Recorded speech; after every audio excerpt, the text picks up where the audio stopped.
Siapa Denny Indrayana, mantan wakil menteri yang bocorkan rahasia negara soal putusan MK? Denny Indrayana kini mencuri perhatian publik. Pasalnya, ia diduga membocorkan rahasia negara terkait sistem penyelenggaraan pemilu 2024 mendatang. Yang menyebut MK akan putuskan proses pemilu 2024 menggunakan proporsional tertutup. Pagi ini, saya mendapatkan informasi penting. MK akan memutuskan pemilu legislatif kembali ke sistem proporsional tertutup. Kembali memilih tanda gambar partai saja. Terus Denny dalam akun Instagram pribadinya. Dikutip Minggu 28 Mei 2023. Denny menyebut putusan itu diambil setelah adanya dissenting opinion atau perbedaan pendapat dalam menjatuhkan putusan antara hakim MK, di mana jumlah perbandingan yakni 6 hakim berbanding 3 hakim. Perihal dari mana informasi dirinya dapat, Denny tidak membeberkan identitas sosok tersebut. Terpenting, kata dia, informasi yang dia terima itu kredibel. Jika memang pada putusan nantinya MK mengabulkan sistem pemilu dengan proporsional tertutup, maka kata dia sistem pemilu di Indonesia akan kembali ke masa Orde Baru. Terlepas dari hal itu, siapa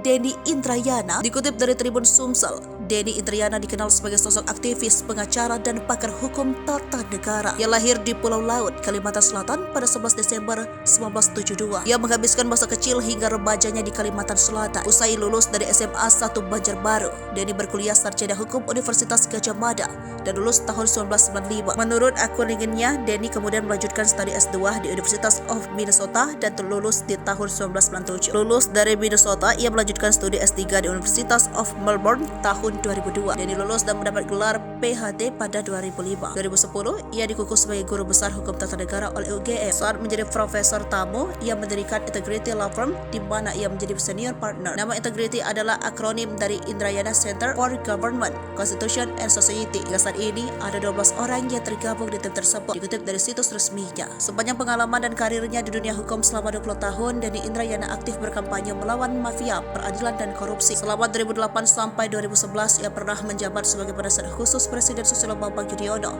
untuk bidang hukum, HAM, dan anti korupsi. Setelahnya ia dipercaya menjadi wakil Menteri Hukum dan HAM pada tahun 2011 sampai 2014. Atas dedikasinya, Denny mendapat penghargaan Bintang Mahaputra Utama pada 2014 dari Presiden SBY. Sejak 2022, Denny telah melebarkan sayapnya ke dunia internasional. Ia diketahui telah mendapatkan izin praktik pengacara di Melbourne, Australia, dan membuka kantor cabang Integrity Law Firm.